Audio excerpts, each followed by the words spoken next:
Ito ang inyong Regional TV News.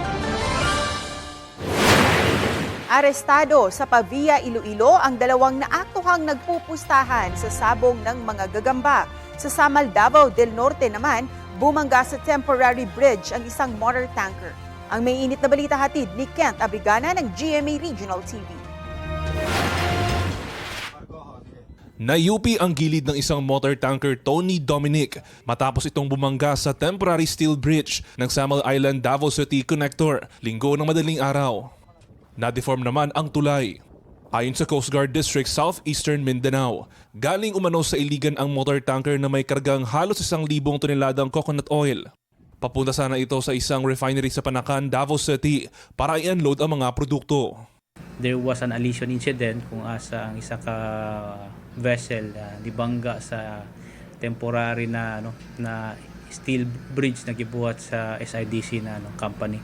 Ayon sa Coast Guard, sinabi ng operator ng motor tanker na hindi nila nakita ang umiilaw na boya, rason na nabangga ito sa steel bridge. Based doon sa claim sa barko, during that time na nagkaroon ng insidente, the master claim na wala day ilaw during that time. Wala rin nila silang natanggap na notice to mariners mula sa Coast Guard. Pero ayon sa Coast Guard, mayroon silang inirelease na notice to mariners noong Biyernes para ipagbigay alam na may sinasagawang construction sa lugar. Nakatakdang mag-usap ang Coast Guard at contractor ng nasabing tulay para malaman kung sino ang mananagot sa nangyaring insidente. Wala namang nakitang oil spill. Patay sa pamamaril ang barangay chairman at kanyang asawa sa Sultan Kudarat, Maguindanao del Norte. Batay sa investigasyon, pauwi na sana ang mag-asawa ng pagbabarilin ng nasa 6 na mga sospek. Narecover sa crime scene ang mga basyo ng bala ng mataas na kalibre ng armas. Patuloy ang investigasyon sa motibo sa pagpatay.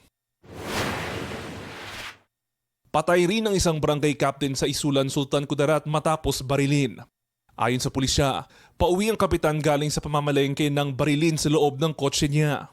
Inaalam pa ang motibo at pagkakakilanlan ng sospek.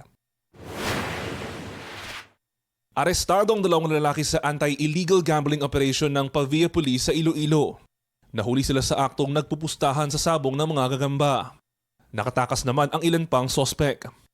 Nakumpiska ang mahigit 1,000 pesos na halaga ng pusta at mga kahon ng posporo na lalagyan ng mga gagamba. Ayon sa Pavia Police, mahaharap sa kasong illegal gambling ang dalawang sospek. Hindi na sila nagpaunlak ng panayam sa GMA Regional TV. Ayon naman sa Pavia Municipal Environment and Natural Resources Office, labag din sa Wildlife Protection Act ang aktibidad ng mga sospek. Kent Abrigana ng GMA Regional TV, nagbabalita para sa GMA Integrated News. Nagkabangga ng isang dump truck at isang van sa may bahagi ng C5 Road sa Quezon City kaninang umaga. Sa CCTV ng MMDA, kitang kumaliwang truck na nasa southbound lane. Nabangga nito ang van sa kabilang lane. Nagkalat sa kalsada ang kargang buhangin ng truck. Tumagilid din ang van na may 15 sugatang sakay kasama ang driver nito. Paliwanag ng nakabanggang truck driver, may iniiwasan siyang motorsiklo kaya nabangga niya ang van. Mahaharap siya sa reklamo. Binigyang parangal ng UP ang OPM rock band na Eraserheads. Present sa event sina Eli Buendia, Raymond Banasigan, Buddy Zabala at Marcos Adoro kasama ang kani-kanilang mga pamilya. Bawat isa sa kanila ay nakatanggap ng Gawad Oblation Medal bilang pagkilala sa natatangi nilang kontribusyon sa larangan ng musika. Hollywood latest tayo mga mare at pare. Usap-usapan ngayon ng paghahain ng divorce ng singer-actress na si Jennifer Lopez sa kanyang mister na si Ben Affleck. Ayon sa Reuters, batay sa ulat ng ilang news outlets, nag-file ng divorce si J-Lo sa Los Angeles County Superior Court, Martes, August 20. Saktong 2 years yan mula ng wedding ceremony nila sa Georgia, na 1 month after naman ng una nilang palitan ng I-Do's noong July 2022 sa Las Vegas. Early 2000s naging matunog ang kanilang naging relasyon na tinawag ding Bennifer. Pero naghiwalay sila at nagkaroon ng iba't ibang partners bago mag-reunite at mag-date noong 2021. Wala pang pahayag ang parehong kampo.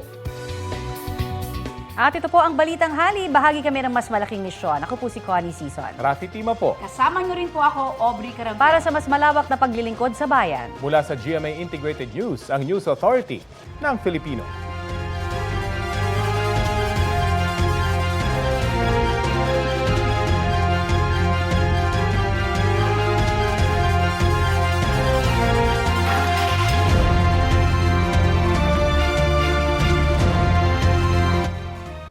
Kapuso, para sa mga maiinit na balita, mag-subscribe sa GMA Integrated News sa YouTube.